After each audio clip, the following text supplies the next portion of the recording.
Башкортостан – крупнейшая национальная республика Российской Федерации, где исторически сформировалось уникальное сообщество межнациональной дружбы и гармонии. В республике проживает более 160 национальностей, и башкирская модель межнациональных отношений считается образцовой на всей территории России.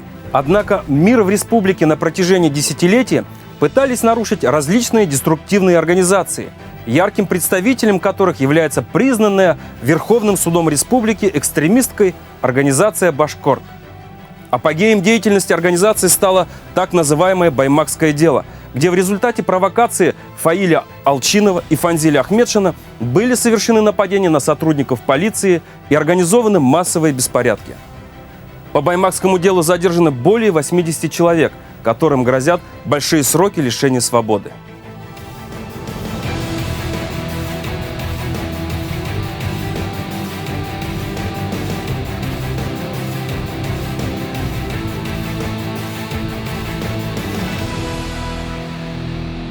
В этом документальном фильме мы попытаемся выяснить с вами причины и последствия деятельности этой организации, а также ответить на следующие животрепещущие вопросы. Как так получилось, что под носом у государства сформировалась и действовала откровенно враждебная экстремистская организация? Кто такой Фаил Алчинов и почему он виноват в баймакских событиях? Каким последствиям привела деятельность экстремистской организации «Башкорт» и почему подобные организации исключительно опасны как для Республики Башкортостан, так и для России?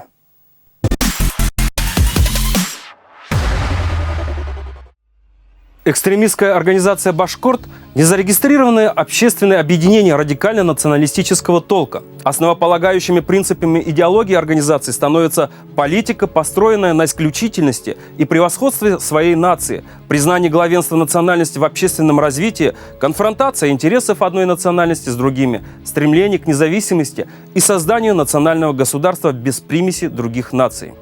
Свои идеологические постулаты члены экстремистской организации активно подкрепляли выдержками из трудов Ахмед Заки Валиди. Экстремистская организация «Башкорт» создана 6 июня 2014 года на фоне раскола другой этнонационалистической организации «Кукбуре». Тогда заместители председателя «Кукбуре» Фаил Алчинов и Руслан Габбасов демонстративно вышли из организации и начали проявлять мощную активность, в том числе подкрепленную финансовыми средствами. Комментарий башкирского активиста Файзулы Шахисламова.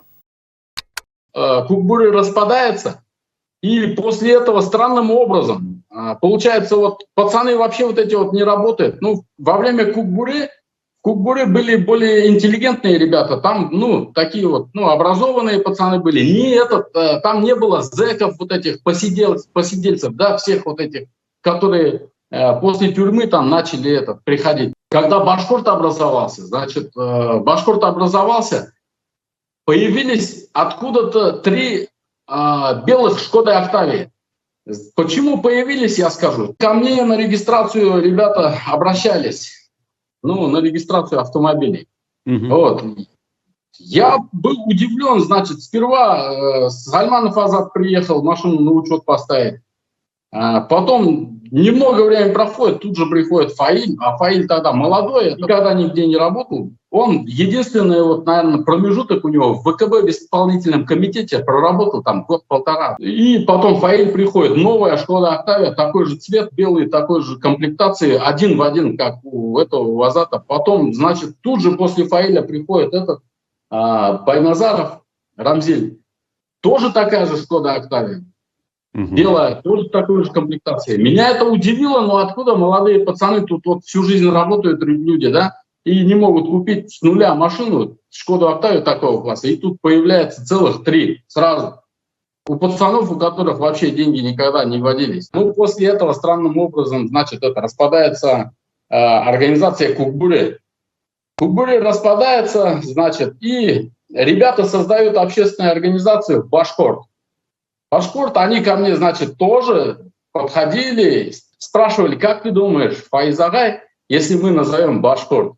Я им в то время сказал четко и ясно свое, я негативно к этому отнесся, я им сказал, что не может общественная организация носить имя целого народа.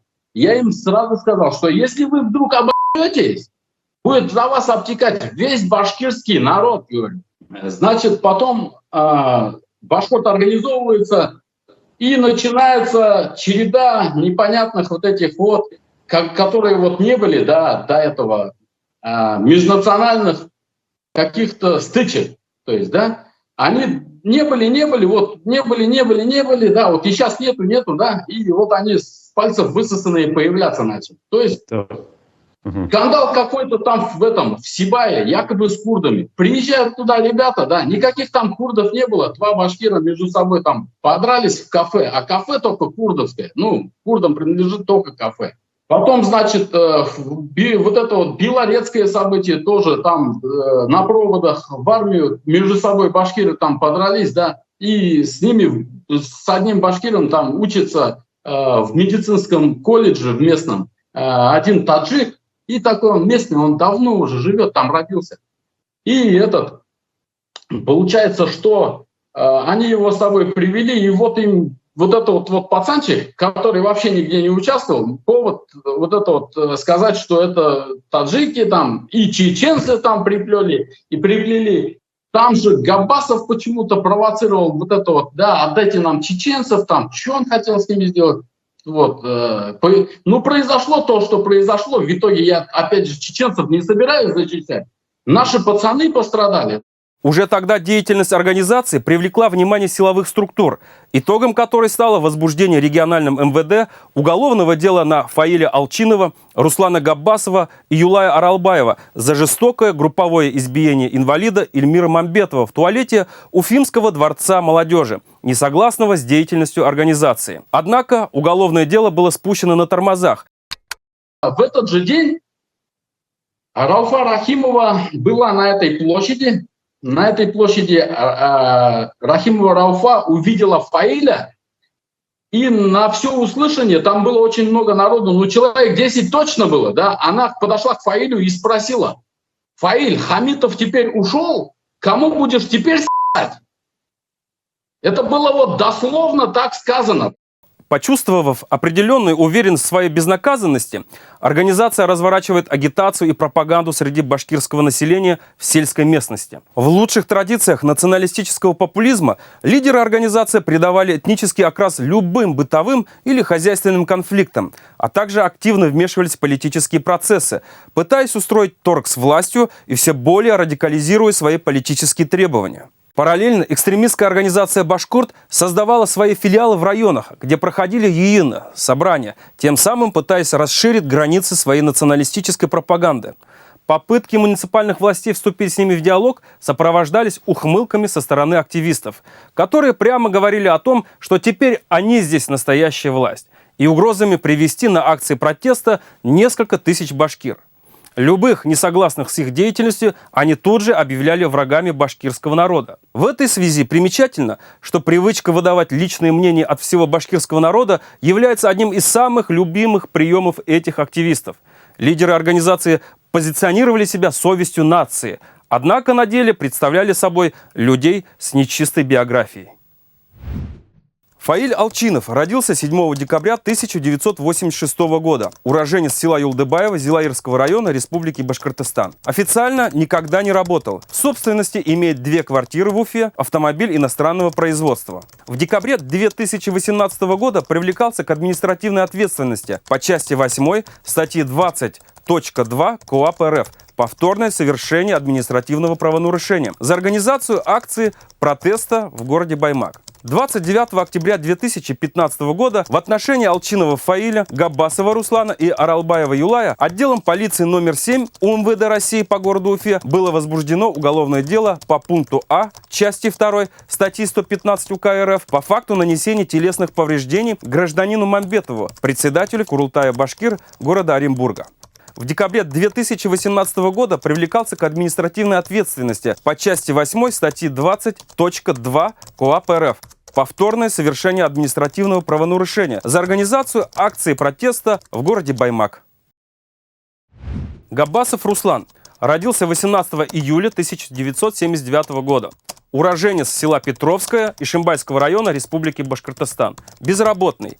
Имеет дочь-инвалида, которую бросил вместе с женой, не оказывает им финансовой поддержки. В 2004 году Лефортовским районным судом города Москвы был признан виновным в совершении преступления, предусмотренного частью 1 статьи 105 УК РФ «Убийство», и приговорен к 7 годам колонии строгого режима. 30 августа 2004 года, примерно в 22 часа, он умышленно нанес не менее 2 ударов ножом в область груди гражданину Гаврильченко, своему коллеге по работе на шарикоподшипниковом заводе в городе Москве.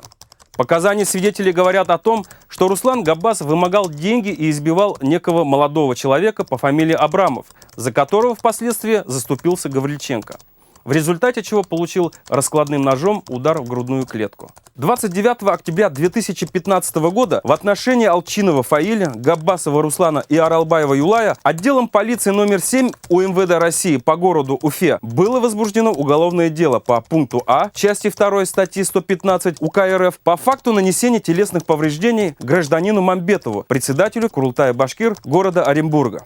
В 2022 году эмигрировал в Литву, где получил политическое убежище. В настоящее время работает на украинскую разведку. Галин Ильнар. Родился 23 октября 1987 года. Уроженец села Баимово Баймакского района Республики Башкортостан. Официально не трудоустроен. Работает в сфере строительного демонтажа и позиционирует себя как учредитель ООО «Демонтаж Ресстрой». Проверка ЕГРЛ показала, что компания официально не зарегистрирована. По оперативной информации, он выстраивает свою работу на неформальных началах, уходя от уплаты налогов и социальных взносов. Получая подряды на строительный демонтаж, снос стен, кладка кирпича, вывоз мусора, ищет разнорабочих, неблагополучных жителей города Уфы из числа башкир и эксплуатирует их за 500 рублей в день, не обеспечивая их надлежащими условиями труда. По словам одного из его разнорабочих, ведет себя крайне высокомерно, применяя нецензурные выражения и не чураясь физического насилия.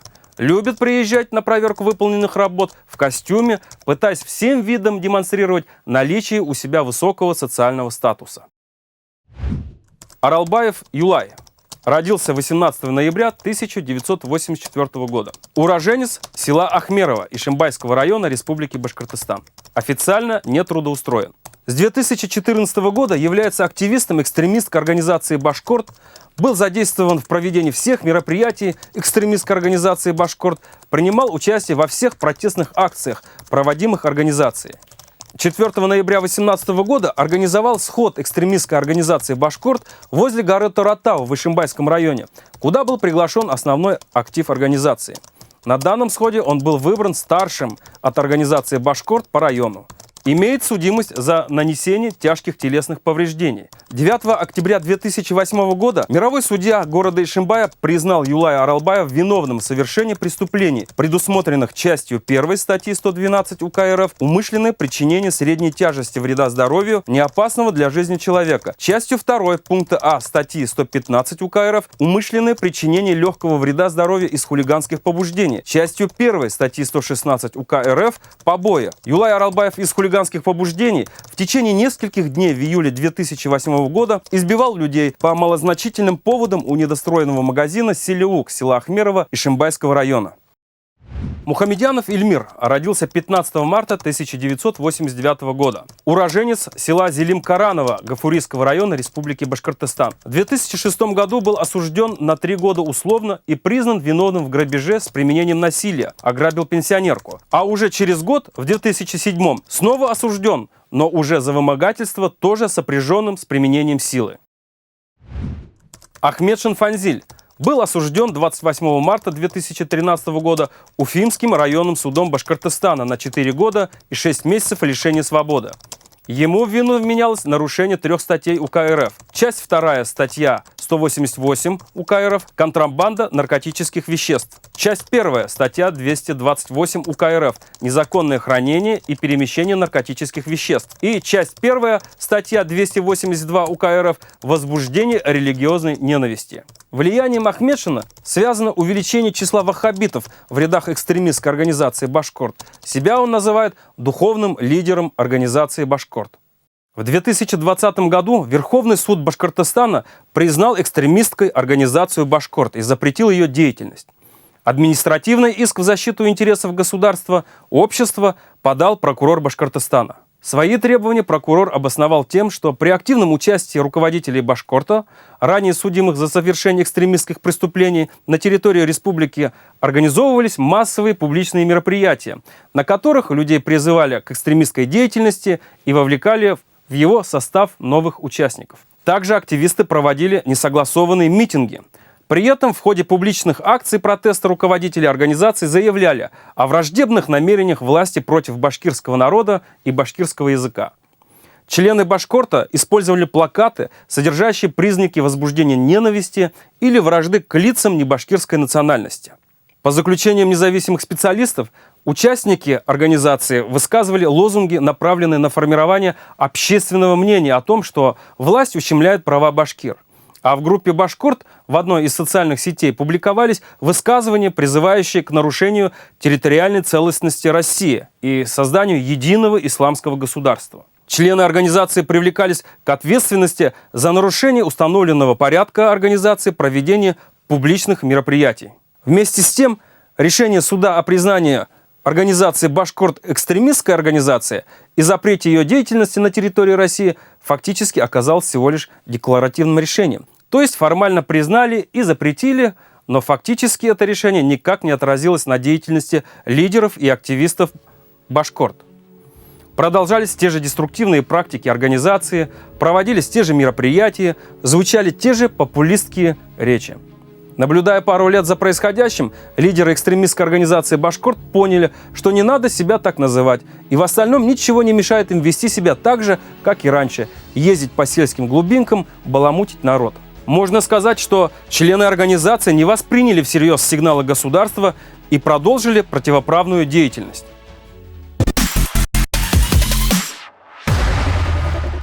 Ключевым поводом баймакских событий стало осуждение Фаиля Алчинова на 4 года колонии общего режима по части 1 статьи 282 УК РФ. По этой статье судят за действия, направленные на возбуждение ненависти либо вражды по признакам пола, расы, национальности, языка, происхождения, отношения к религии, совершенные публично лицом после его привлечения к административной ответственности за аналогичные деяния в течение 1 года. Что это означает? По данной статье уголовная ответственность наступает за публичные экстремистские высказывания, совершенные во 2-й раз в течение 1 года. За 1-й раз человека привлекают только к административной ответственности. Тем самым государство дает человеку подумать над своим поведением, сделать выводы над своими публичными речами, допуская, что 1 раз человек может и отступиться. Рассмотрим оба случая публичных выступлений Фаиля Алчинова, в которых суды усмотрели экстремистские высказывания. Первый случай произошел во время частичной мобилизации в сентябре 2022 года. Так, 24 сентября 2022 года Алчинов обратился к башкирам со следующим призывом на башкирском языке. «Самых умных и сильных башкирских ребят бросают в огонь. Это для башкир самый настоящий геноцид. Война против Украины не наша война». Также он обратился к родителям, призывая их не посылать своих детей на бессмысленную войну. В этом же его призыве пространное рассуждение о России как империи, не разделяя государство в исторической перспективе от русского государства и Российской империи, часто обобщая понятием «это империя».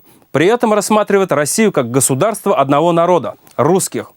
И обвиняет Россию и русских в многовековом геноциде, угнетении, унижении и грабежах башкир. Что это, как не противопоставление русских и башкир? Речевая цель его обращения – убеждение – и навязывание националистических взглядов и отношений, построенных на противопоставлении своих башкир и чужих русских и русского государства, способного на геноцид, угнетение, грабеж и репрессии других народов. Очевидно, что такой текст разжигает ненависть между двумя народами, веками мирно живущими на одной земле и в составе одного государства, имеющими одну общую историю. Согласно материалам административного дела, результатом оказываемого психологического воздействия обращения Алчинова является внедрение в массовое сознание башкир мысли о том, что истинный враг и агрессор для башкир было и остается русское государство, Россия. Данное высказывание было сделано на фоне процесса мобилизации и ухода добровольческого полка Башкортостан на фронт. По сути, это попытка срыва мобилизации, а значит и подрыва обороноспособности страны на пике противостояния с украинскими формированиями и блоком НАТО. В то время, когда вся страна мобилизовалась, чтобы дать отпор врагу, Фаиль Алчинов выступил с призывами, выгодными только этому самому врагу. В итоге, по данному случаю, Кировским районным судом Уфы Фаиль Алчинов был признан виновным в совершении административного правонарушения, предусмотренного статьей 20.3.1 КоАП РФ. В качестве наказания назначен штраф в 10 тысяч рублей. Несмотря на достаточно жесткие и явно разжигающие ненависть между народами высказывания, Фаиля Алчинова привлекли лишь к административной ответственности, поскольку в 2022 году это было в первый раз, задокументированный законом первый раз. Второй случай экстремистского высказывания, повлекший привлечение Алчинова уже к уголовной ответственности, произошел через 7 месяцев, 23 апреля 2023 года, на так называемом «сходе» в селе Ишмурзино Баймакского района. Видео этого выступления есть в интернете, каждый, кто хочет, может посмотреть. Целиком текст выступления приводить не будем, остановимся на отдельных моментах. В частности, есть следующее высказывание. «Скоро нас не останется. Наши земли, народ уничтожали веками. Это наша земля, мы отсюда не уедем. Армяне уедут в свою страну, русские уедут в Рязань, татары уедут в Татарстан. Черный народ уедет к себе. Мы не можем уехать. Наш дом здесь». Алчинов почему-то упирает на эту фразу, якобы «кара халык» – черный народ, использовал в понимании как чернорабочие, хотя здесь, как видите, идет перечисление названий национальностей. Далее, «под нами не осталось нашей земли, мы стоим на одной ноге, поэтому односельчане, башкиры, надо объединяться. Абзелиловские, если нужна помощь, мы не чужие люди, это наша земля. И без этого наши исконные земли, земли наших предков. Оренбуржья, Кургана, Перми отобрали у башкир, остался маленький Башкортостан. Поэтому нужно просыпаться, нужно прийти в сознание. Хватит, ради кого погибают наши парни. А в это время тут некому защищать наши земли. Армяне тут забирают наши земли, и не только армяне, говорю в кавычках, есть и другие». И снова, как видите, противопоставление народов и противопоставление башкир своему государству. Заметьте, что Алчинов не ставит целью обсуждения путей решения проблем, а стремится возбудить аудиторию, вызвать широкий общественный резонанс, раскачать и дестабилизировать ситуацию.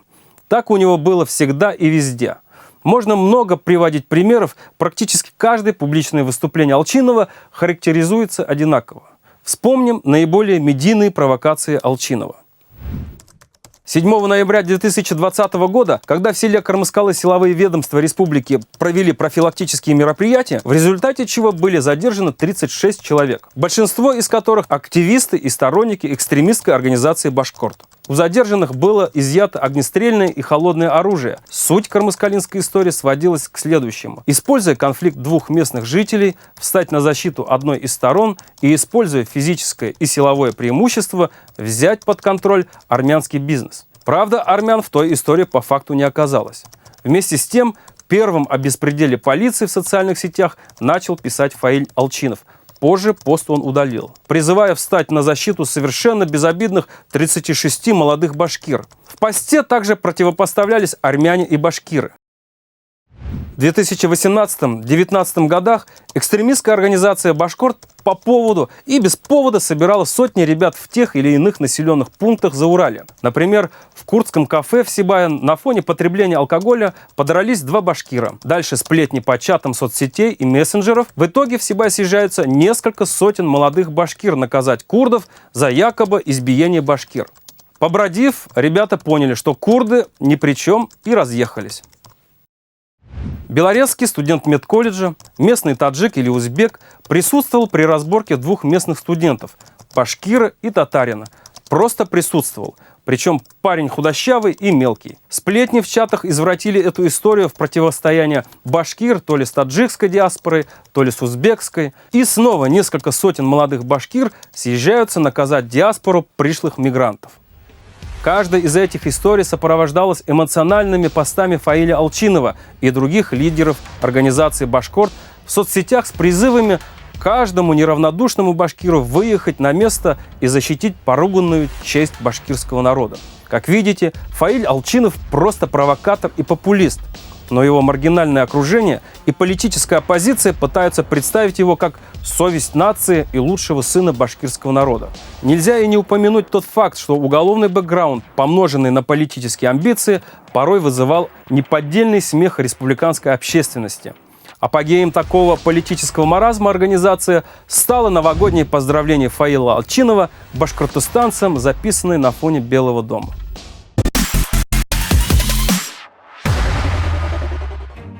С течением времени вокруг баймакских событий сложилось множество мифов и интерпретаций. Их диапазон широк. От того, что провокации организовали власти, до того, что отец 4 детей ни в чем не виноват. От организации массовых беспорядков открещиваются блогеры, интеллигенция и иные так называемые активисты, которые открыто призывали народ прийти поддержать Алчинова. После возбуждения уголовного дела вдруг оказалось, что никто никого не звал. А народ сам пришел поддержать лидера экстремистов. Так ли это было на самом деле?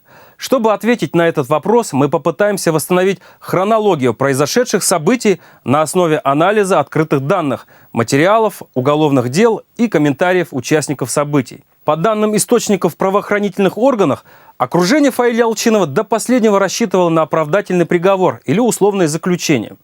Они привыкли к тому, что возбужденные в отношении них уголовные и административные дела волшебным образом всегда спускались на тормозах.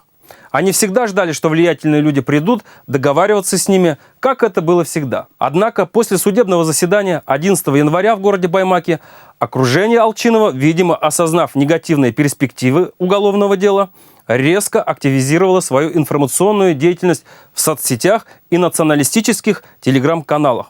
Куштау Байрам, Фаиль Алсынов, тот самый из Башкорт и другие. Одновременно 13 января в его поддержку в формате видеообращений выступила оппозиционная властям часть башкирской интеллигенции с целью вывести на эмоции простых жителей республики. Режиссер проекта Юрак Выденайля Сафаргулова: «У меня уже болит сердце от этой абсурдной ситуации, организованной на каких-то непонятных, надуманных материалах, где вновь затрагиваются интересы нашего народа». В этот же день с целью мобилизации населения на протестные акции с обращением в поддержку Алчинова выступили предприниматель Азамат Галин, журналист Пруфы Рамиль Рахматов, писатель Зигат Султанов. Особо радикальными и эмоциональными заявлениями отметились следующие завсегдатаи протестных процессов в республике. Рауфа Рахимова: «Наши журналисты уже в Баймаке и завтра будут вести репортаж с места событий. Мы, Фаиль Алсынов, Далой Куштанов и Манкуртов. Они уже соревнуются в лизоблюдстве, и некоторые уже в трубку плачут, просят записать их в список Куштанов, чтобы отчитаться перед Хабировым. Такой стыд и позор. Достали гастролеры, кровососы. Пора вам домой. Оставьте в покое нашу республику. Почему вы с особым остервенением преследуете башкир?» После того, как Генпрокуратура возбудила уголовное дело, Рауфа Рахимова удалила данный пост. Отдельного внимания требует роль некоторых республиканских средств массовой информации, как в баймакских событиях, так и в целом в информационной поддержке деструктивных активистов. Так, например, региональное издание «Пруфы» уже давно и системно оказывает информационную поддержку создателю экстремистской организации «Башкорт» Фаилю Алчинову. С 2016 года издание опубликовало более 200 материалов с упоминанием его в нейтральном или позитивном контексте. Во время баймакских событий сама Рауфа Рахимова и ее издание практически стали информационным рупором националистов. Запускаемые ими информационные волны оказывали мобилизационную роль в протестных событиях, а также создавали негативную картинку внутриполитической ситуации в России в преддверии президентских выборов. Кроме того, создаваемые пруфами нарративы активно использовались украинским ЦИПЦО. Возможно, именно поэтому, когда все запахло жареным, журналисты издания начали активно фантазировать и преподносить случившееся в Баймаке как провокацию одного регионального чиновника, который специализируется на политтехнологических интригах ради шкурных интересов. Якобы протесты в Баймаке искусственны и затеяны Хабировым для сохранения кресла. Все это выглядело как попытка выработать собственную линию защиты в условиях разбора федеральным центром ситуации в Башкортостане. Как сообщили источники, роль деструктивных средств массовой информации в протестных событиях не осталась незамеченной. Не остался в стороне и коллаборационист из запрещенной экстремистской организации «Башкорт» Руслан Габбасов, который призвал жителей к участию в массовых беспорядках. Руслан Габбасов, инагент, работает на ВСУ, пытался эксплуатировать тему событий в Баймаке. Он разместил фотографии лидеров бурятского, якутского, эрзянского националистических движений, представителей башкирской диаспоры в Лос-Анджелесе, Брюсселе, Майами, Берлине, выступивших с пикетами в защиту Фаиля Алчинова и против репрессий в Башкортостане. Отметим, что все эти националистические движения контролируются западными спецслужбами и состоят из беглых политических иммигрантов, бросивших свою страну. Примечательно, что к теме баймакских протестов подключился паблик «Ирандыкский Сабантуй», который объявил о сборе денег для тех, кто не сможет приехать в суд, но готов оказать финансовую помощь. Примечательно, что и здесь мы можем увидеть иностранный след.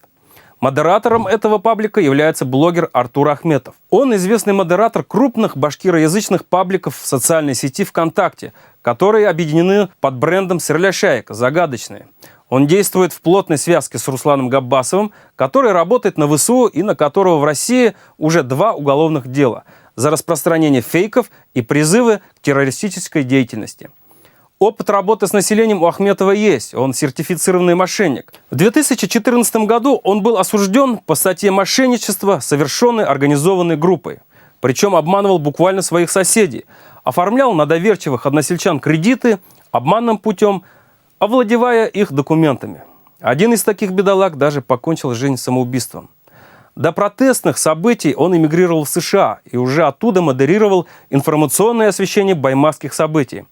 Так, например, на этих кадрах вы можете увидеть его тещу Марзию Ирназарову, которая снимала кадры с места событий и отправляла их мужу-дочери в США. Откроем вам еще одну тайну. Сразу после протестов в Баймаке дочь Артура Ахметова получила грант от правительства США в размере $60 тысяч на обучение в одном из американских университетов. Вслед за этим крайне эмоциональное видеообращение записал соратник Алчинова, представитель Совета аксакалов экстремистской организации «Башкорт», один из лидеров салафитов Башкортостана Фанзиль Ахметшин. Посмотрите, как он со слезами на глазах просит, умоляет башкирскую общественность прийти на митинг. Бүгінгі күнде түрлі структураларда эшләгән башкорт егеттеріне һәм кызларына мөрәҗәгать иткем килә. Егеттәр, ничек йоклайһығыз?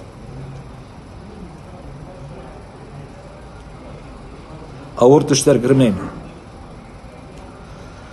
Әгәр дә иртәнән һуңга файлды хөкем итеп төрмәгә утыртһалар, ничек кайтып балаларыгызды косакларһыз? Ничек файлдың балалары атаһын һагынып илаган сакта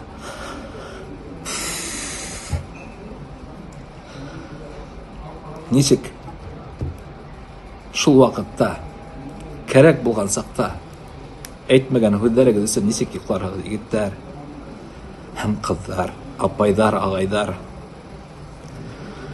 Егеттәр, кызлар, әйтегез һүзегезне, сын йөрәк һүзегезне әйтеп калыгыз. Адактан һуң булмаһын. Һеҙҙең менән урамда, мәктәптәрҙә күрешкән саҡта нисектер ысын күңелдән ҡосаҡлашып, башҡорт тип, милләттәш, рухташ, замандаш тип ҡосаҡлашып һөйләшкә килә, аралашҡа килә. Әммә һеҙ бөгөнгө көндә ауыр саҡта ошо үҙебеҙҙең егетебеҙҙе яҡлап сыҡмаһағыҙ, ихлас итеп ҡосаҡлашып күрешеп булмаҫ ул. Шуға күрә һәр берегеҙ үҙегеҙ һайлауҙы бөгөн эшләгеҙ. Бөтәгеҙгә лә Баймаҡҡа ла килегеҙ тип әйтеп булмай, ишегеҙҙә булыр, әммә һүҙ әйтеп була егеттәр. После призыва Фанзиля Ахметшина и в поисках возможности хайпануть на теме, 14 января стали выкладывать аналогичные обращения к народу другие представители интеллигенции. Это певец Алтынай Валитов, блогеры Мисс Ильнара, Галимуш, Азамат.ру, Крейзи Башкорт, папа-блогер, мама-блогер Ильдар Юмагулов, экс-ведущий БСТ Тагир Вахитов, националист Сагит Исмагилов, режиссер Ляйсян Мазитова, филолог Фаниль Кузбеков, адвокат Гарифула Япаров, артист Риф Габитов, певицы Альфия Юлчурина, Минзаля Яхина, Альфия Загидулина. Эти и другие лица не только выступили с призывами, но и были участниками этих событий и активно освещали в социальных сетях.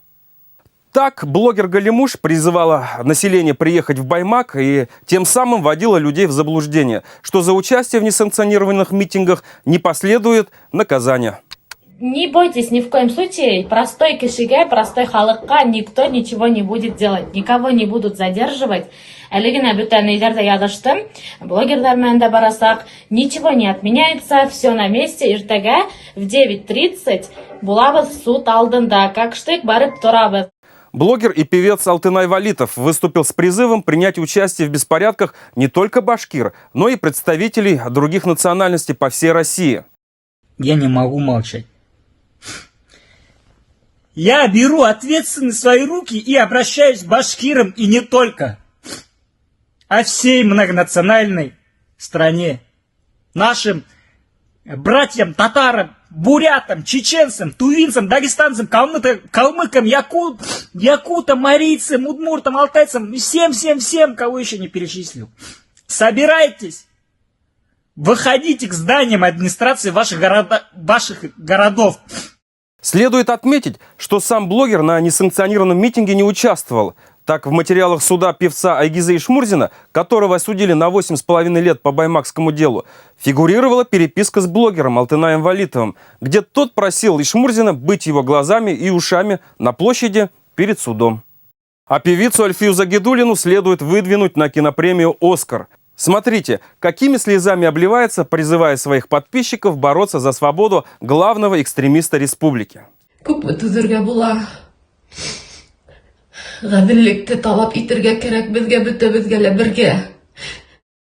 А здесь блогер-мама Сазали вещает с места событий. В описании ее блога написано, что она учительница в декрете, мама 5 детей, вдова. Интересно, пользуется ли одинокая многодетная мама социальной защитой того государства, против которого выступает экстремист Фаиль Алчинов и инагент Руслан Габбасов?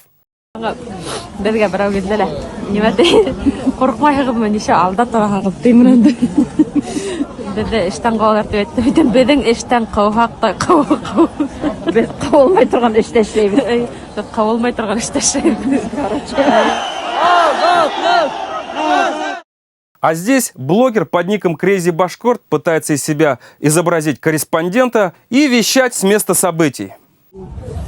Пока ситуация в Башкирия, Баймак районда, суд регионда, Шулай.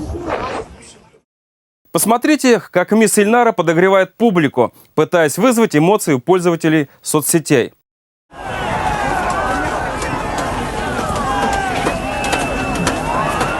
А здесь она обвиняет других блогеров за то, что не высказали свое мнение, этим самым подталкивая их на защиту экстремиста, ну и, конечно же, к статье. Вещали также блогер-папа, блогер-мама. Блогеры активно отмечали, пиарили друг друга за чаепитием, тем самым давая посыл другим блогерам присоединяться. Блогер.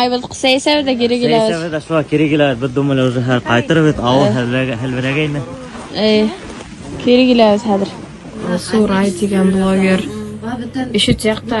Кем теген блогер? Еще Сазали. Сазали.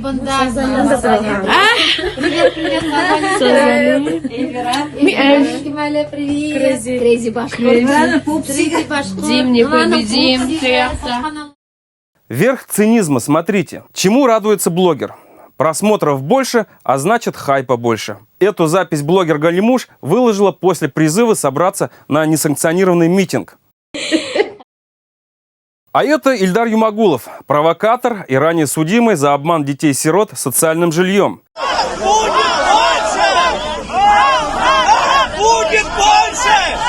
Многие из этих людей поддались провокациям Фанзиля Ахмедшина и его соратников по экстремистским делам.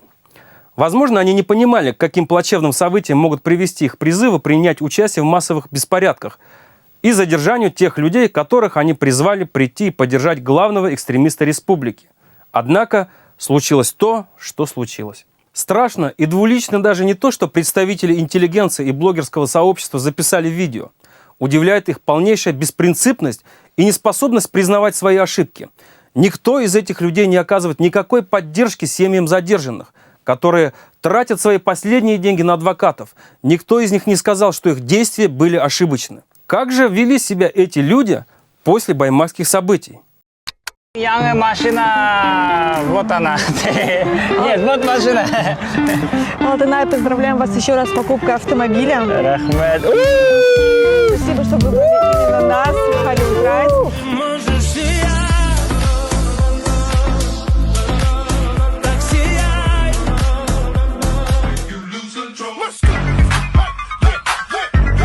Так, образ такой вот, ракушка, макияж. Сделала в такой красивой студии.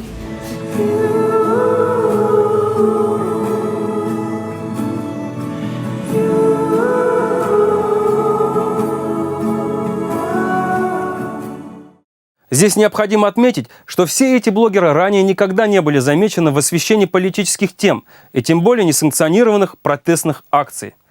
Как так получилось, что сразу после обращения Фанзиля Ахметшина его поддержали не только каналы иммигранта-экстремиста Руслана Габбасова, поддерживаемого украинским ЦИПЦО, но и резко политизировались вполне мирные блогеры, которые ранее занимались рекламой одежды, бытовой техники, конкурсов и других коммерческих проектов. Тем более, что вопрос иностранного вмешательства в баймакские события сегодня ни у кого не вызывает сомнения, с учетом того, что организующим ядром всего процесса стали Фанзиль Ахметшин, а информационную и координирующую роль в чатах мессенджеров ему оказывал коллаборационист Руслан Габбасов. Обратите внимание, как тонко Фанзиль Ахметшин, имеющий профессиональный опыт артиста и опыт в манипулировании башкирской молодежью еще со времен Союза башкирской молодежи, играет на национальной гордости своего же башкирского народа. Он, понимая, что Россия воюет со всем блоком НАТО, специально поджигает нашу страну и республику изнутри и сознательно призывает прийти людей на несанкционированный митинг. Знал ли Фанзиль Ахметшин, что государство в условиях войны жестко отреагирует на провокации? Безусловно, знал и сознательно вел ребят под каток правоохранительной системы. В последующем он будет говорить, что не призывал людей приехать в Баймак. Так, например, в одном из эфиров издания «Аспекты» Фанзиль Ахметшин лично признает, что уговорил Фаиля Алчинова собрать, мобилизовать местных жителей на протестные акции. И в начале января я говорю, тебя посадят. Он говорит, почему? Я говорю, весь процесс идет к тому, что тебя посадят. Что ты хочешь делать? Единственное, в этом случае мы можем сделать так, что если Москва увидит массовую поддержку, что людям не безразлично, что и она может вмешаться как Пуштал. Единственный, кто мог в этот процесс, и до конца все люди верили, что Путин вмешается как на Пуштал. Здесь он фактически признал, что стал организатором несанкционированных протестных акций, которые перетекли в массовые беспорядки. Он открытым текстом заявляет о том, что хотел устроить второй Куштау и попытаться надавить на органы судебной власти. Мы организовали все наши ресурсы. Я сам туда специально поехал, поэтому 14 числа мы собрались там, мы где-то человек 40 я собрал вокруг себя, где-то около 40 человек. Угу. И, это мусульмане, которые меня знают, там, ребята, которые меня знают. В общем, примерно столько человек. В своих выступлениях он говорит о том, что собирал этих людей для того, чтобы следить, чтобы не было провокаций. Однако этим заявлением Фанзиль Ахметшин, можно сказать, проговорился, так как именно по сути признал наличие организационного ядра, спровоцировавших массовые беспорядки. Кто эти 40 мусульман Ахметшина? Давайте попробуем разобраться. Как вы знаете, уже известно о первом приговоре по баймакскому делу в отношении Ульябаева Ильшата, который признал свою вину и получил наказание в виде лишения свободы на срок 5 лет в колонии. В наши руки попали уникальные документы уголовного дела, показания свидетелей, приговор суда, который открывает завесу тайны вокруг организаторов протестов в Баймаке. Как же эти события описывают в материалах суда? Известно, что расследование выявило тот факт, что в целях организации массовых беспорядков около 9 часов 00 минут 17 января 2024 года лица, в отношении которых уголовное дело выделено в отдельное производство, и иные неустановленные лица прибыли на несанкционированный митинг.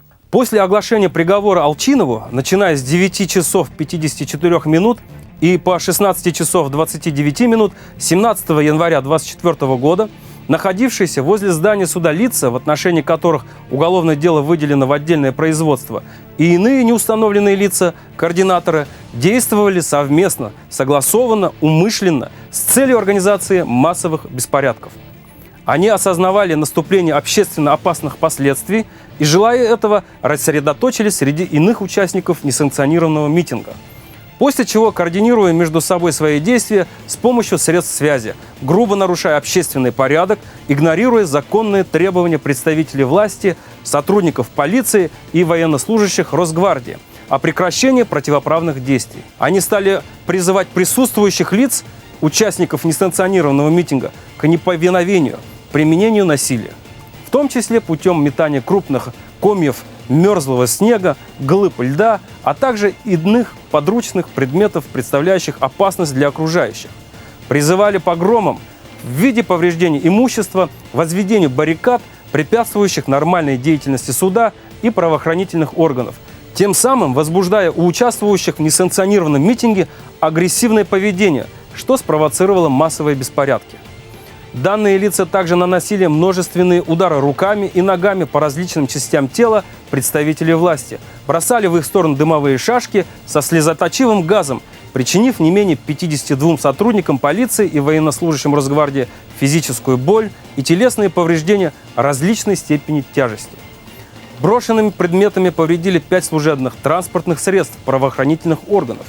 Так, например, Ильшат Ульябаев действовал умышленно, осознавая общественно опасный характер своих действий, а также зная, что находящийся перед ним сотрудник полиции, подполковник полиции Н, нанес ему не менее 3 ударов руками в область головы, отчего потерпевший испытал физическую боль и согнулся. После этого Ульябаев, продолжая действовать с умыслом, нанес не менее 1 удара ногой по голове подполковника Н, в результате чего тот упал на землю. После того, как подполковник Н упал на землю, неустановленное лицо, придавив его коленом в грудь, удерживало его лежащим на земле. Примечательны показания самого Ульябаева, который признал вину и рассказал причину своего прихода на несанкционированную акцию протеста из материалов судебного разбирательства. На митинг он пришел в поддержку активиста Алчинова Фаиля, поскольку слова последнего о разрушительном воздействии горнодобывающих предприятий на окружающую среду тронули, в связи с чем он решил его поддержать. За что осуждают Алчинова, он не знал, поскольку является простым фермером и не имеет юридического образования. Это ярко подчеркивает факт манипуляции, о котором мы говорили выше. Фанзиль Ахметшин и организация «Башкорт» лгали о том, что Фаиля Алчинова судят по политическим причинам за защиту экологии. Выше мы вам рассказывали о том, что его судят за дискредитацию специальной военной операции и разжигание межнациональной розни. Есть еще один интересный факт. Окружение Фаила Алчинова и Фанзиля Ахметшина, Пруфа и Рауфа Рахимова прекрасно знали, что поводом для возбуждения уголовного дела стало не заявление Ради Хабирова, а результаты оперативно-розыскной деятельности силовых структур. Антивластная повестка имела цель канализировать негатив на главу республики. Вот что говорит об этом адвокат Алчинова Ильнур Суиндуков. В деле есть заявление главы. Это установленный факт. Есть заявление Ахметвалеева. Это тоже установленный факт. Между тем, вот эти заявления, они не служили поводом для возбуждения уголовного дела. Все-таки поводом для возбуждения уголовного дела послужили это результаты оперативно-розыскной деятельности, составлен рапорт оперативного сотрудника Центра противодействия экстремизма МВД по Республике Башкортостан. Таким образом, организаторы протеста и пруфы сознательно лгали людям, прикинувшись простыми экологическими активистами и отцами 4 детей.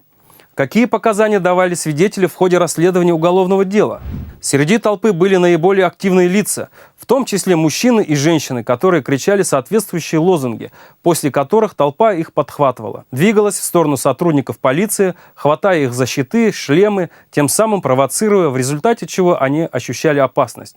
В рупоры они требовали от людей прекратить митинг и противоправные действия, однако их никто не слушал. В последующем митингующие кидали в них палки с гвоздями. Среди протестующих наиболее активными участниками являлись мужчины, лица которых были закрыты масками и балаклавами, одетые в спецодежду. Данные лица и иные протестующие собирались вокруг отдельных мужчин с рациями, посредством которых последние вели переговоры с кем-то, но о чем он не слышал. Так, он видел, как Давлетов подходил к Мухаметову, у которого была при себе рация, они между собой разговаривали. Далее последний что-то сообщал по рации, после чего со стороны протестующих раздавались крики с призывами прорывать отцепление сотрудников полиции. Когда он прошел к месту, откуда доносились вышеуказанные крики, он увидел Хажиева, который кричал «Берите и кидайте камни», указывая рукой в сторону отцепления. Одновременно с ним то же самое стал кричать Давлетов, после чего на их крики стали собираться мужчины в балаклавах, толпа протестующих приходить в движение, а по команде последнего вперед пытаться прорвать отцепление сотрудников полиции, пиная ногами щиты, хватая их за форменное обмундирование, нанося им удары руками и ногами. Также из толпы сотрудников правоохранительных органов, находящихся в отцеплении, стали кидать тяжелые фрагменты льда и камни. При этом среди протестующих, перекрывших ворота из суда для выезда конвоя, он также видел Мухаметова, который эмоционально что-то говорил по рации, будто бы отдавая команды.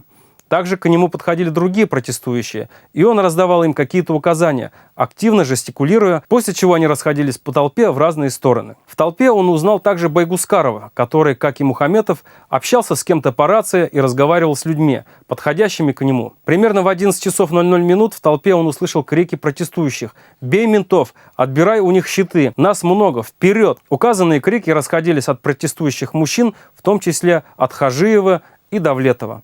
После указанных криков толпа пришла в движение, они стали набрасываться на сотрудников полиции, а именно вырывать у них щиты, хватать за форменное обмундирование, пытаться вытащить их из строя, разорвав таким образом оцепление, наносить им удары руками и ногами. Другие протестующие в это время кидали в сотрудников полиции тяжелые фрагменты льда из прессованного снега, камни и поленья. Также он видел, как Ульмазбаев провоцировал и организовывал других участников протеста на применение насилия в отношении сотрудников полиции. В частности, во время одной из волн нападения на сотрудников полиции, стоявших в оцеплении, Ульмазбаев с криками «Вперед!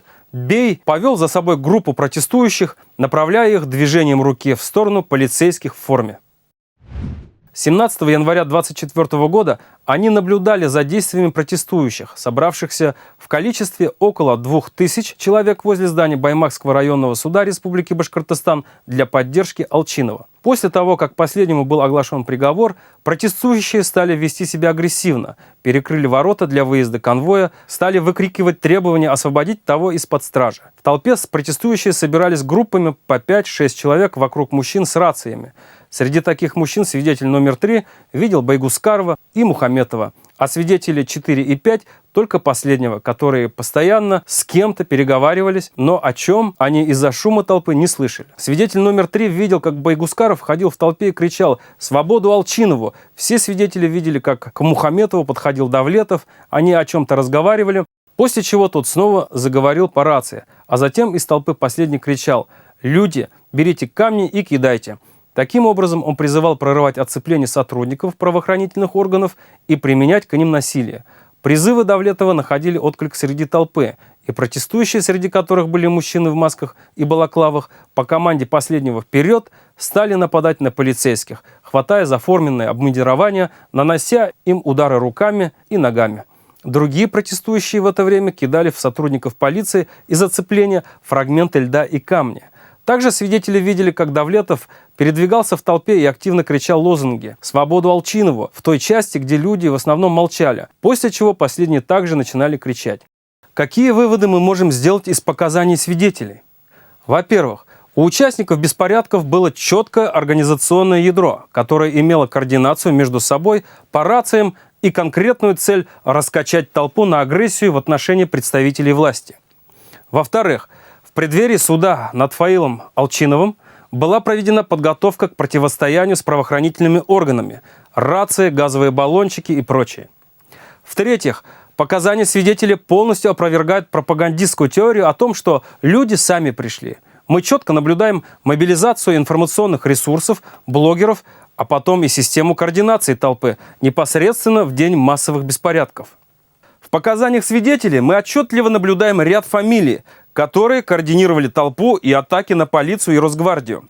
Они, по информации источников из правоохранительных органов, связаны с экстремистской организацией «Башкорт» и радикальными салафитами, сетевой структуры активистов Фанзиля Ахметшина. Это как раз и есть те 40 мусульман, о которых вещал лидер башкирских салафитов. Известно, что самого Ахметшина не было 17 января. Однако свои полномочия он, судя по всему, передал Артуру Мухаметову, входившему в управленческое ядро экстремистской организации, один из ближайших соратников Фаиля Алчинова, Руслана Габбасова и Фанзиля Ахметшина. Он салафит. При задержании в его машине обнаружили комплект раций. Ниже представлены фотографии Мухаметова с посиделок лидеров запрещенной экстремистской организации.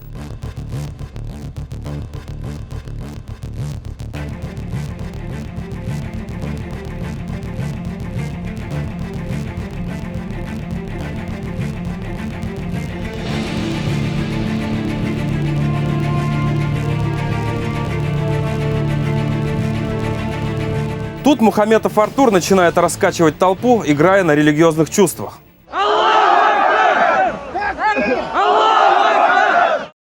Самат Давлетов, активист экстремистской организации «Башкорт», координатор атак на правоохранителей. Зафиксированы его переговоры по рации. Как на Куштау, если народ сильно будет сопротивляться, то они, правоохранительные органы, прижмут хвосты. Данис Гайсин, отец 6 детей, салафит. Задержан во время столкновений с правоохранительными органами, пришел на мероприятие с перцовым газовым баллончиком и рацией. Входит в актив Фанзиля Ахметшина и запрещенной организации «Башкорт». Салават Елкибаев, салафит. Задержан во время столкновений с СОБРом Росгвардии. Пришел на мероприятие с перцовым газовым баллончиком, имел при себе рацию. Осуществлял координацию толпы. Входит в актив Фанзиля Ахметшина и экстремистской организации «Башкорт». Личный e-mail «Салафит 1990». Высокая сетевая активность в националистических телеграм-каналах, оставлял комментарии. Сетевую активность проявляет жена, записывая видеообращения и интервью. А вот фотография 2011 года. Молодой Елкибаев участвует в салафитских лагерях Фанзиля Ахметшина. Юлай Аюпов, салафит. Активист экстремистской организации «Башкорт». Совместно с Артуром Мухаметовым координировали толпу, давал указания. Закир Ахмедин входит в актив Фанзиля Ахметшина и запрещенной экстремистской организации «Башкорт». На судебных заседаниях Ахмедин заявлял, что не принимал участие в массовых беспорядках, а осуществлял охрану журналиста «Русньюз», аккредитованного на суд по делу Фаиля Алчинова. Отметим, что «Русньюз» является деструктивным СМИ, освещающим в положительном ключе массовые беспорядки.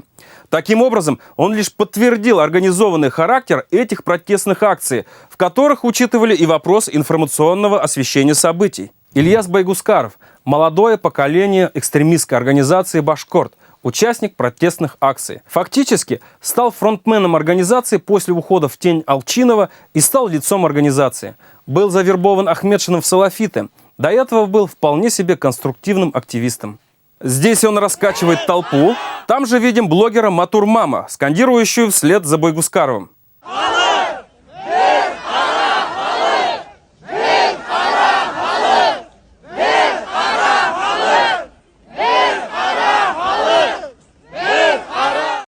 Шавкат Ульмазбаев, организатор, вел толпу, стоял на бампере автобуса, применял насилие, кидал камни, повредил имущество.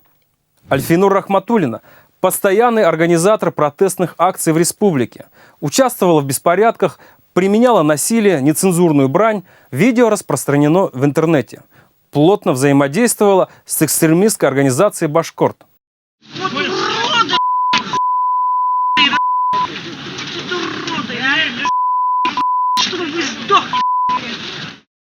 Ахмед Якупов, активист экстремистской организации «Башкорт» и организации «Патриоты Башкортостана». Постоянный участник протестных акций, активен в социальных сетях, размещает деструктивный контент. Организатор, координатор. Есть видео, где отчитывается об участии в беспорядках. Таким образом, салафитское подполье Ахметшина и активисты экстремистской организации «Башкорт» стали основными организаторами и координаторами массовых беспорядков. Остальные задержанные по баймакскому делу стали жертвами их манипуляций, поддавшихся эффекту толпы. В свое время Следственный комитет России опубликовал хороший видеоролик о протестных акциях в Москве. В нем представитель ведомства заявляет, что акциями руководят находящиеся вдали эпицентра событий кукловода, задача которых правильно распределить роли и финансовые потоки. Кроме того, в ролике генеральный директор научно-исследовательского института социологии Мария Филь объясняет, что эмоциональная реакция приводит людей на санкционированные и несанкционированные протестные акции. Эмоции берут верх над рассудком. Так бывает и бывает нередко. Отсюда, по словам специалистов в области социальных технологий, и возникают вспышки агрессии у мирных протестующих. Потом, взяв свои эмоции под контроль, люди даже не могут вспомнить, что их подтолкнуло ударить полицейского или кинуть камень в толпу, говорится на записи. Так случилось и во время баймакских событий, когда несколько десятков организаторов при должной информационной поддержке мобилизовало толпу на массовые беспорядки. Кстати, уровень цинизма организаторов баймакских провокаций удивил и заставил высказаться даже тех башкирских общественников, которые сами раньше были замечены в организации несанкционированных митингов. Комментарий Файзулы Шайхисламова.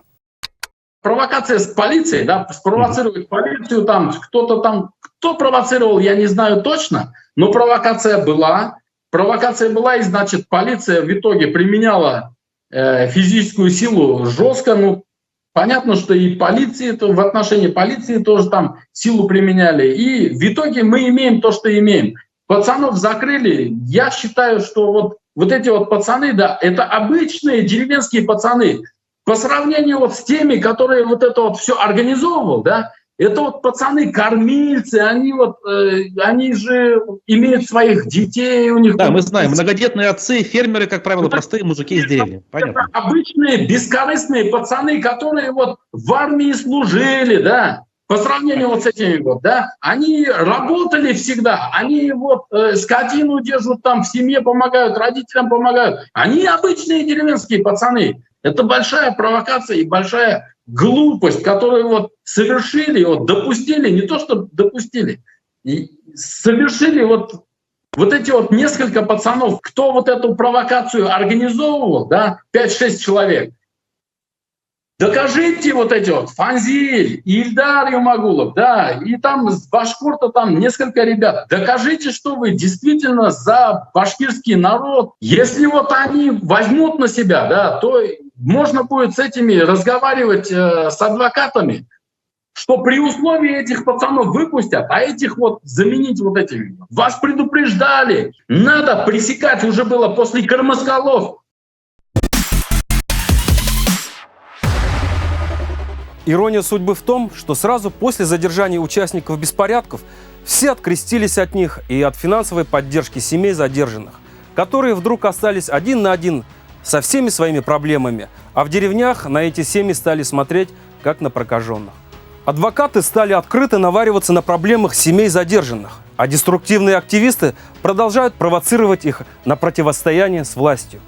Организаторы массовых беспорядков с салафитским бэкграундом подвели не только себя, но и свои семьи и семьи других задержанных. Фактически, основную помощь семьям задержанных оказали не участники протестов, блогеры или политизированная интеллигенция, а представители власти, которые, несмотря на их прокаженный статус, взяли на себя ответственность помочь гражданам, которые пошли по кривой дорожке. После баймакских событий прошло немало времени. Многое осознали непосредственные участники этих событий, а также их семьи. Бүгінгі күнде һез атайығынан бәйләнештә, әйеме? Әйе, атайығынан бәйләнештәбез. Хат язышабыз. Әйе, хат язышабыз, аднаһына өс тапкыр язышып торабыз. Бүгінгі күндә бына атайығыз ошо баймак вакыйгалары турасында ниндәй уй фикердә? Хаттарда язамы? Атайым үкенә, әлбәттә, сөнки көн теге аднаһын хат язган һайын, атайымдың обязательно да бер строчкаһы була. Матурдарым гафу итә алһагыз, мин үкенәм барганыма. Алла верха кайтып инһәм, андай нидәргә башка йөрмәйм, кешеләргә провокацияга һалынмай, үземнең гаиләм генә яшәй сакман балаларны көтеп дип, шулайрак нидәр язайм. Атайымды Уфага алып киткәс, без түгел, мин сразу таптым адвокат Сибайдан. Мин адвокатта һораштырманым, кая һәйбәт түгел дип, теге беренчегә андай хәлгә эләккәс, туттым да интернетта карадым да таптым бер адвокат Сибайдан инде. Беренче 150 мең һораны. Һоңнан юлына барып кайтуга атайга постоянно 10 мең китеп торды. И хоңнан біз решили еще тагын бір адвокат ялларга, ол уже ОВД-нан государственно бесплатно. И следствие вакытында был безнеке основной адвокат тагын бир акча сораган юдейлимин, и шуга күрә без анан отказаться итәргә булдык. Безнең уйлаубызса, пока безгә бер адвокат җитә. Атайгыда сакырган кешеләр, әйдәгән кешеләр, һезнең белән бәйләнешкә сыктым, һезгә берендәй ярдәм кулын һуздымы? Үдегез һөйләп торагыз бит, инде адвокатларга күп сыгымдар китте. Прямо әйдәгез дип сакырып утырган блогерлардан бер ярдәм да булманы. Ну, теге бәләкәйрәк блогерлардан, алардан ярдәм тиде. Теге адвокатка акча яганда үзләренә репост эшләп, чтобы теге уларның кешеләре күп бит инде караусылары. Анан әдрәк ярдәм тиде. Ну, теге ныгытып прям көсләп сакырып утырган кешеләрдән булманы инде. Мәсәлән, Алтынай Валитов, Фанзил Ахмедшин, Руслан Габбасов, бүген инагент сепаратист бит инде, хатлык ян. Улар һезнең белән бер нисектә бәйләнешкә сыкмадылар. Юк. Ярдәм кулдарын һудманылар. Һудманылар. Дим, кустыгызга күпме акча адвокатларга китте? Нинде сыгымдар булды? Кышкыһын уга где-то бер 300-400 мең тирәһе китте инде акча. Кайдан алдыгыз бу акчаны? Это еще только адвокату, Тимур. Еще, то есть на дорогу, то есть адвокатам на дорогу. То есть бына бер, белмәйм, 500-600 тирәһе акча китте. Онда мына ауылдаштар, ябай халык, Димдең иптәштәре, шул спортсмендар, СВОлар йөргән егетләр ярдәм иттеләр, ярдәм күрсәттеләр. Дим үзе ниндәй фикердә уның белән бәйләнешкә сыкканда? Ну, яңылыштым дип әйтә. Улар күбеһе яңылыштык, провокацияларга бирелгәндәр дип. Ул даже провокацияларга бирелгән түгел, улар алдандылар. Алдандык дип торалар. Шул. Улар мына шул егетләрне ялдап, мына улар эмоцияларга бирелгәндер. Мына нисек дип әйтәм. Уларны алдап, сителгә сыгып киттеләр. Буларны вот так, как марионеток. Отдали просто в тюрьму и все. Береһеләр шул вакыйганан һуң, бит менә безнең егетләрне утырттылар, бит. Шул вакыйганан һуң береһеләр звонить итмәне, менә шылтыратманы береһеләр, бит. Береһеләр бер ниндәй дә ярдәм күрсәтмәне шул егетләргә. Улар рәхәтләнеп сителдә, менә нисек дип әйтәм, карьераһын, бит, нимештә яталар, менә шәп булып яталар. Мына Алтынай Валитовты карагайным, бит. Миңа шу хәттем ерәнес булып китте, беләңме, Тимур? Уны кеше шу хәттем мына мактап. Там честь башкирского народа. Какая честь, Тимур? Мына честь ул мына баштан бергә и до конца бергә. Улар руса әйтмештәй, безнең егетләрне всех кинули, на произвол судьбы оставили. Хоть бы кто, хоть бы один позвонил, сказал: какая вам нужна помощь? Я специально смотрю их видео. Понимаешь? Ни одного слова об этих парнях нет, которые сидят. Тимур, вот за это обидно. Сакырдылар. Кто вспомнил? Илбулгактары, их никто не помнит. Понимаешь? А зато кешеләр ялдап, шул мына Алтынай Валитовка акча ебәрәләр. У нас была возможность присутствовать на одном из судебных заседаний по баймакским событиям, и мы ею воспользовались. Выслушали мнение задержанных, предлагаем и вашему вниманию. Получили. У кого-либо намерение сделать заявление имеется? О случившемся сожалеете? Ну, сами, пожалуйста, подсудимые, если не затруднитесь, давайте так. Сожалеете о случившемся? Конечно, сожалеем, да. Если была бы попытка исправить произошедшее, вы бы, воспользовались ей, не поступили так, как вот вам инкриминируется? Конечно, поступили по-другому. Это случайно обстоятельства времени, и мы случайно оказались там, где не хотели быть. Призываете людей не совершать, повторять ваших ошибок? Призываем, чтобы люди не совершали данные ошибки и соблюдали законы Российской Федерации. Ну, в содеянном раскаиваетесь? Раскаиваемся полностью. А о случившемся сожалеете? Произошедшем? Сожалею, конечно, о случившемся. Ну, суд за слушание участников процесса, вещаясь на месте, постановил в целях подготовки подсудимых к даче показаний и формирования итоговой процессуальной позиции по предъявленному обвинению отложить судебное заседание на разумный для этого и достаточный для этого срок. До свидания. Бұны ошо суалыштырған несік барып әлектің? Ну, мен интернетта там біреу голосовой берген, кемге бергенін де білмеймін даже. Сол алдап сақырғандарын, соның арқасында барып електім. Алданып барып електім. Неме деп алдыңдар? Кемдердің ерлері бар, соларға баруға, кемдердің ерлері сол неге разработкаға бермәкке деп информация бар, соған бардым. Кемдердің арендалы ерлері бар. Өкініс бар ма ошо? Бар, конечно. Неде өкіністер бар? Қазір елдар бойына мен бұнда отырам. Өкініс көп, үйде іштелмеген іштер көп ені. Малайға үй іштер атайын, мол іштермей отыра. Өкіністер көп. Агарда бұл халды өзгәртергә мөмкинлек булса, үзгәртергә. Осы минутта үзгәртермен. Яшьтәргә нинди кәңәш бирәләр? Яшьтәргә бирмәскә мондай нәмәләргә. Интернет кашанмаска, алданмаска. Беләм, бuna ошо хәл килеп сыкты бит, бу хәлгә үкенесең бармы? Бар, конечно.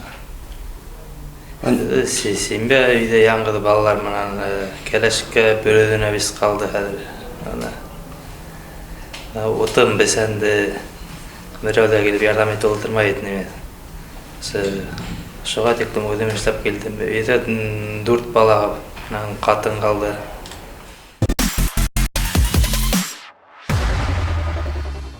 В Башкортостане в настоящее время наблюдаются тектонические сдвиги формирования новой постсоветской идентичности.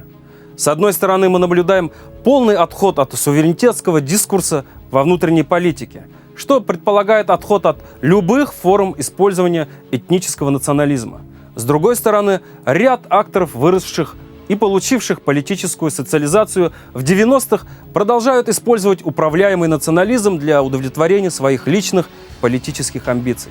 Баймакские события во многом стали возможны благодаря давлению и деструктивной активности различных архаичных сил – Рауфа Рахимова, Фанзиль Ахметшин, экстремистская организация «Башкорт» и другие, которые, исходя из личных интересов, превратили нашу республику в полигон для монетизации собственных амбиций. С другой стороны, мы видим, как большая часть башкирского общества, элит и интеллигенции не поддалась провокациям и демонстрирует отход от суверенитетских установок и втянулась в механизмы поддержки федеральной и региональной политики.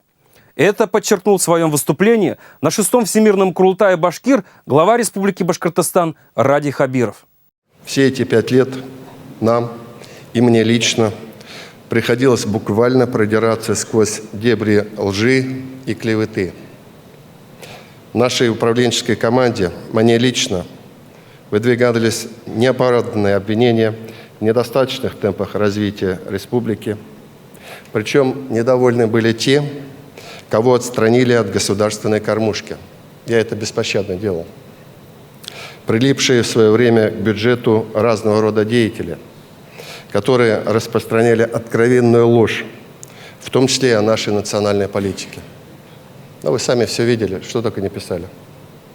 Некоторые утверждения сводились к чисто мракобесным идеям, что Башкортостан должен быть только для башкир.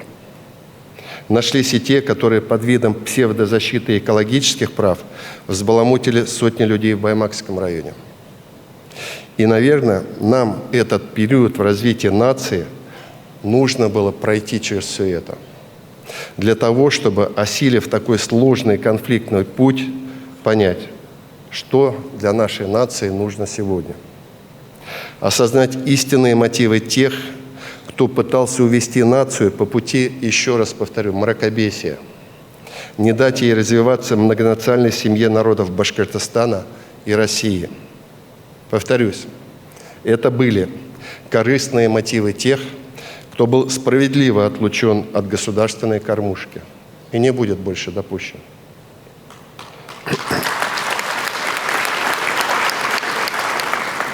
При этом я точно знал, что развивать республику, двигать ее вперед без поддержки основной государствообразующей нации невозможно.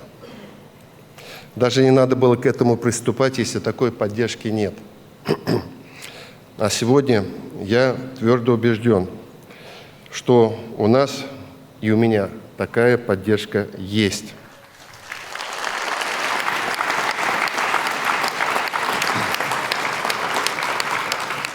Бұның үшін мен бүгін өзімден қадірлі башқұрттарыма рахмет айтам.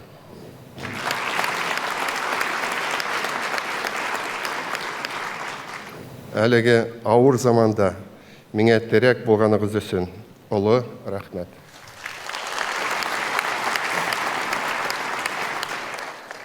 Помните, когда началась специальная военная операция, к башкирам с открытым письмом обратился тогдашний министр обороны Украины Резник. Он так и большую статью опубликовал, «За что воюют башкиры» называется. Ну, разумеется, вы понимаете, что они там хотели нам писать. И вот тогда я задумался, почему у них отношение и внимание именно к нам, такое, к башкирам. И вот понял самое главное. Потому что они нас боятся. Потому что мы племя воинов, верные, подданные своего Отечества. Нас не сломить на поле боя. И в нашем народе нет предателей. Мы защищали и защищаем Россию на протяжении почти 5 столетий.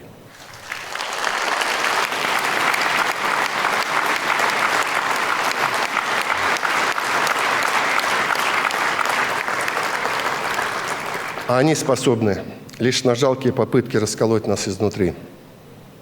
Но у них ничего не получится. Потому что ими движет подлость и страх, а нами будущее Башкортостана и башкирского народа.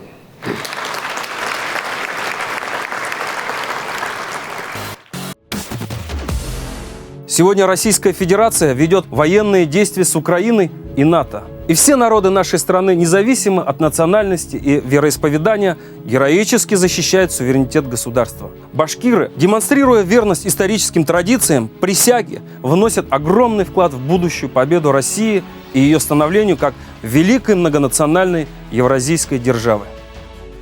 Поэтому баймакские события являются также последними конвульсиями элит 90-х годов. Такие сложные социальные процессы и построение нового башкирского общества не проходят без политических кризисов. Модернизационные процессы, конфликт нового и старого проходят через определенные разломы. Башкирское общество должно формировать иммунитет к деструктивному идеологическому давлению со стороны внешних и внутренних групп, внутренние механизмы защиты от провокаций и попыток его хаотизации. Это возможно только через просвещение. Просвещенный народ никогда не поддержит экстремистскую организацию «Башкорт», Фаила Алчинова, Фанзиля Ахмедшина, Рауфу Рахимову и других провокаторов. А если перечисленные люди не будут иметь успех в своей деятельности, тогда не будет никаких баймакских историй и здоровых активных мужчин в СИЗО.